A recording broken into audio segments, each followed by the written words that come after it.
The morning light in Illinois is gentler in spring. The sun spills across my kitchen window, warming the floor tiles I mop every day, even though no one visits enough to track in dirt. I place my chipped mug on the counter, steam rising in thin wisps from the dark coffee. The house is quiet, but not empty. It breathes with me. Every creak of the wood, every hum of the fridge, this silence is mine.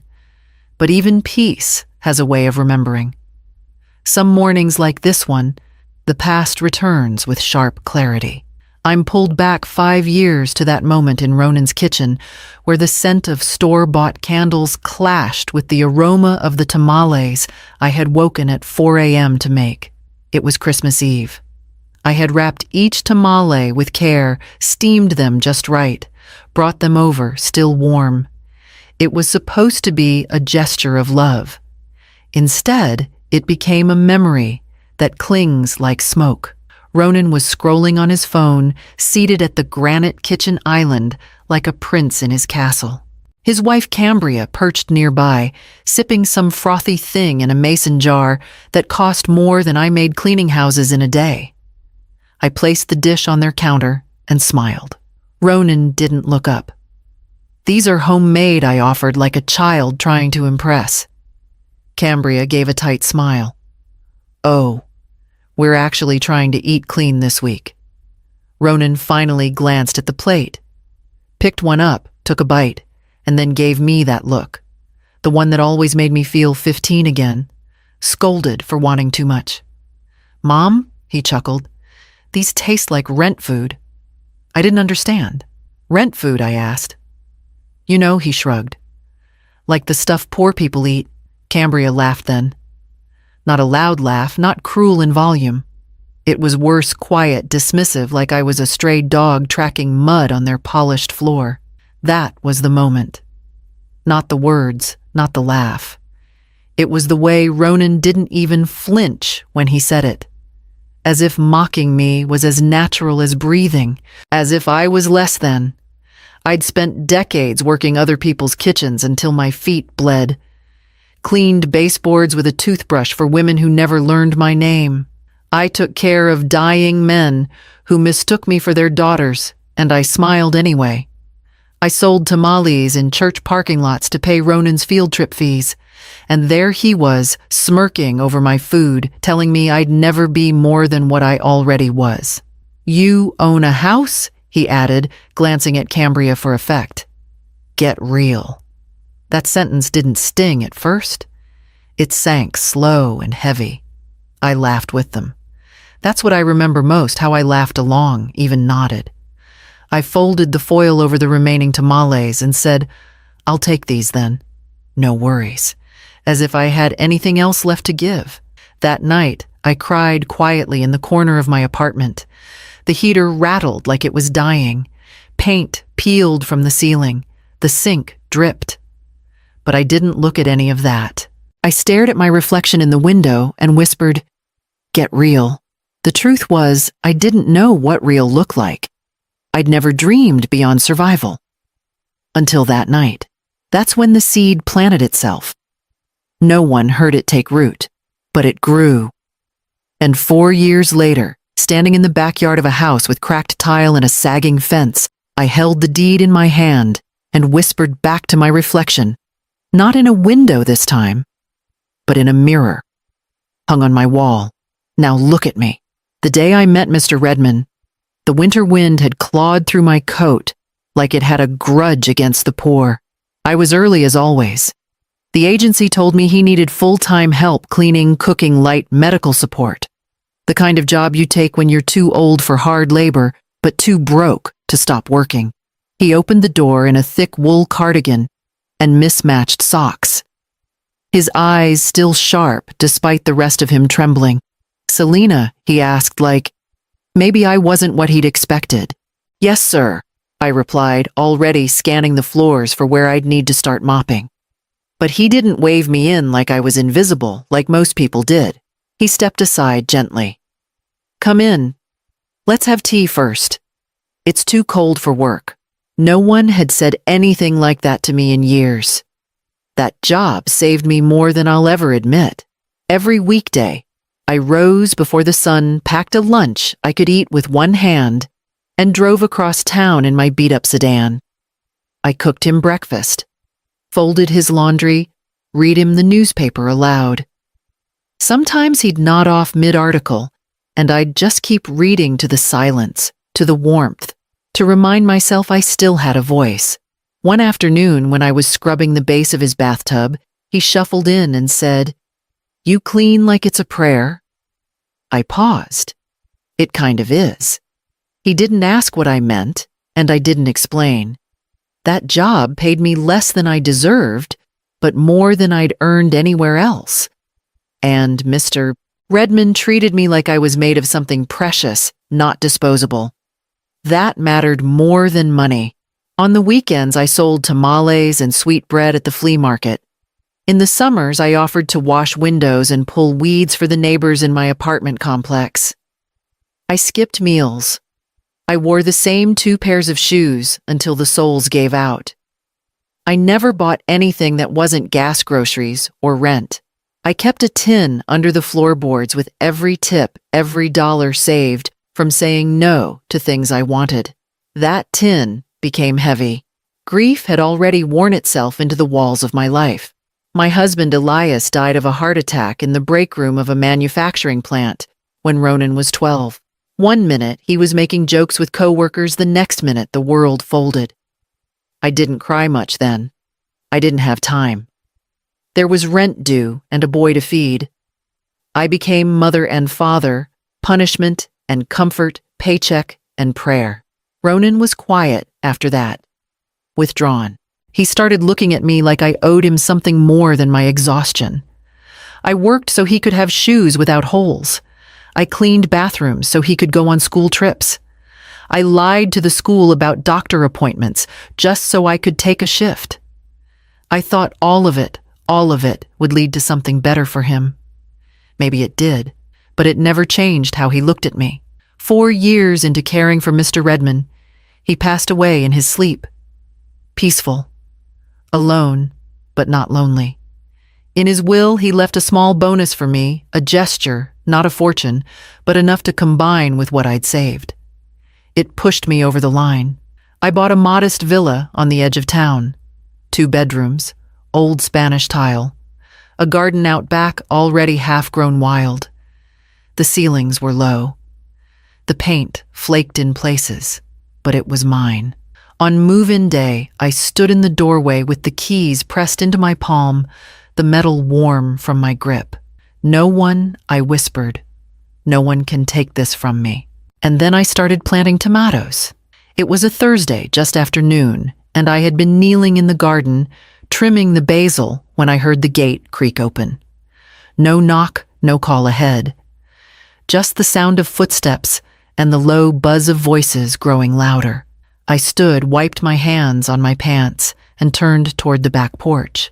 There they were. Ronan's sunglasses on his head, wearing that smile that used to melt me when he was 5 and wanted candy. And Cambria, arms crossed loosely, her phone half hidden in her hand, as though this visit might bore her at any moment. She wore white pants and heels completely unfit for my gravel walkway, and yet she walked across it like it already belonged to her. "Mom," Ronan said, stepping forward. We were just in the neighborhood. I looked past him. Their SUV was parked crooked on my curb, its engine still ticking with heat. "I didn't know you were coming," I said quietly. Cambria laughed. "Surprises are fun, right?" They didn't wait for an invitation. They slipped past me like smoke and stepped into my kitchen, as if it had always been theirs. Ronan opened the fridge immediately, letting the cold air spill out. "You still buy this off-brand yogurt?" he said, holding up the container. "Wow." Cambria wrinkled her nose. "We'll need to replace all the appliances, babe. This stove looks like something from a time capsule." I stood in the doorway, still holding my garden shears. Ronan glanced around. "I mean, it's cozy," he offered, "but it needs upgrades. You shouldn't be trying to cook with that old range. Gas is dangerous at your age." "At my age." Cambria trailed her fingers across the counter and walked into the hallway. I followed them slowly. She peeked into the guest room, my reading room, and then into the second bedroom. She could sleep here, she said softly, not knowing I was standing right behind her, like a housekeeper, but family. You know, Ronan chuckled. Yeah, it'd be easier than moving her somewhere far. The words didn't hit me all at once. They settled like ash, slow, powdery, suffocating. When Cambria turned and saw me, she didn't flinch, just smiled. We were thinking long term. With the kids growing, we really need the space. And it's not safe for you to live alone, Selena. They ushered me back into the kitchen. Ronan opened his satchel and pulled out a glossy folder. Brochures spilled onto the table, photos of smiling seniors playing bingo, eating gelatin desserts under pastel lighting. This place is highly rated, he said, tapping the brochure. Medical staff meal plans activities. You'll love it. Cambria pulled out a second folder. Papers tabs marked with yellow post-its. We've done the hard work. All you'd need to do is sign. We'd sell the house, put it in a trust, cover the care facility, and whatever's left you could use for personal expenses.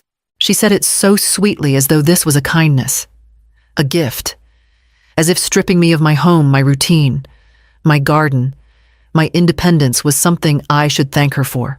I looked at the papers, then at their faces, and I said nothing. I didn't shout. I didn't cry. I watched. I watched as Cambria leaned back in my chair, crossed her legs like she owned the air between us. I watched Ronan flip another brochure open, pointing to the spa services like they'd erase my instincts. Their voices filled the kitchen, discussing logistics, timelines, movers, as though I were a ghost haunting her own life. I walked to the sink, turned on the faucet, and began rinsing the dirt from my hands. Let them talk. Let them plan, because I wasn't finished listening. Not yet. It had been 3 days since Ronan and Cambria had stormed through my home like it was a showroom, speaking of me as if I were already gone. Since then, the house had been unusually still. No calls, no texts. Just the occasional glance out the window, half expecting their SUV to pull up again. I found myself double-checking the lock on the gate, then laughing softly at myself. Not out of fear.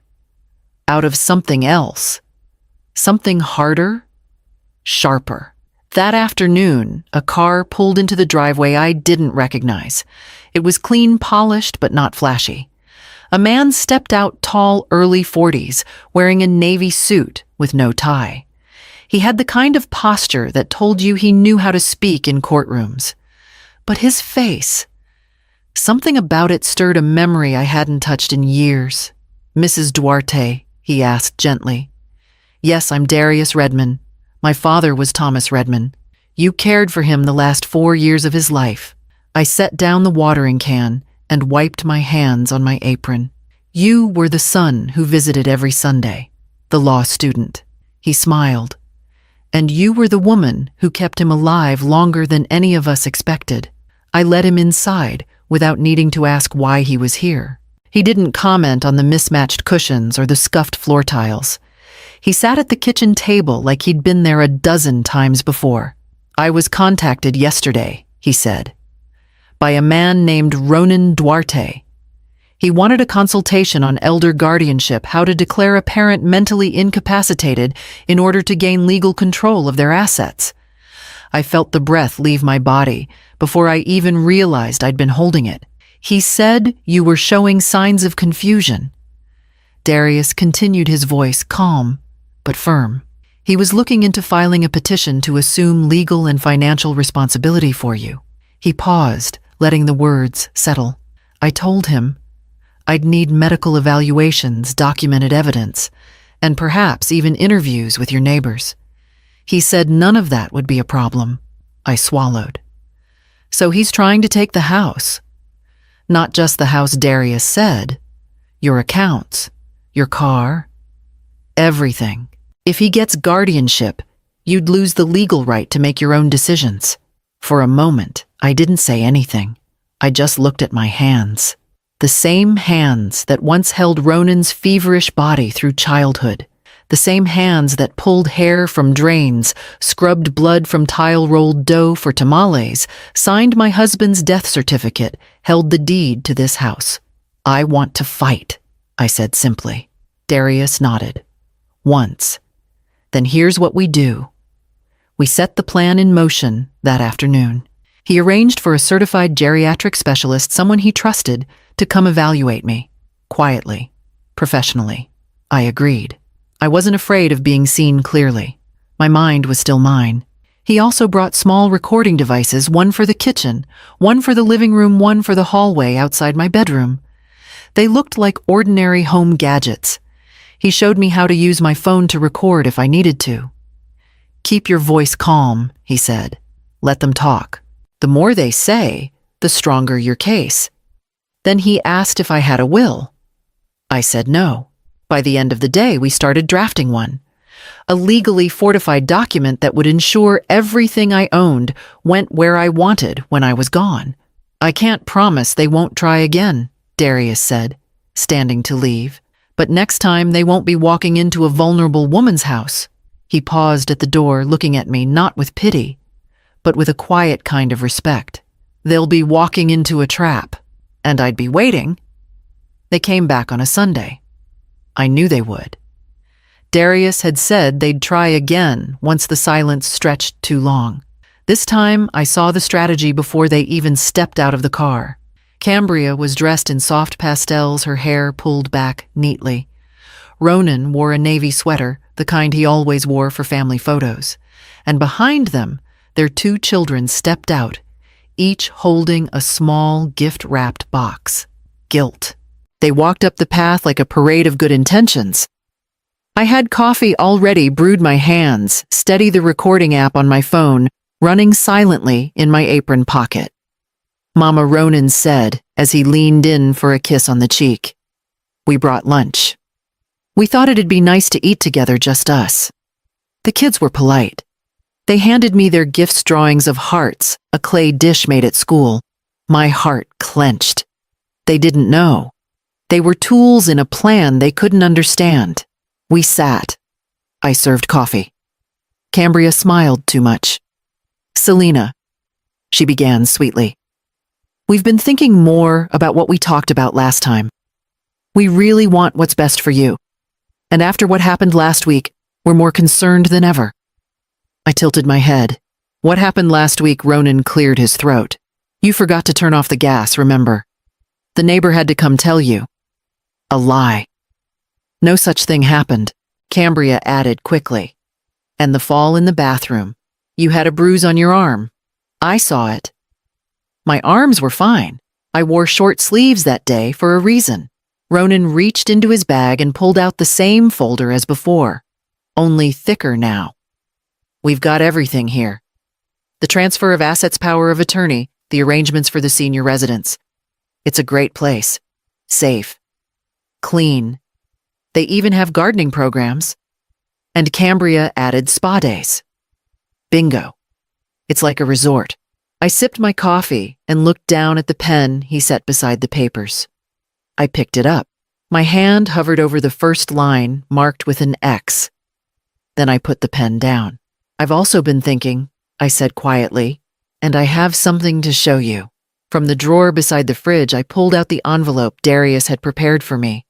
I opened it slowly, deliberately, and spread the contents on the table.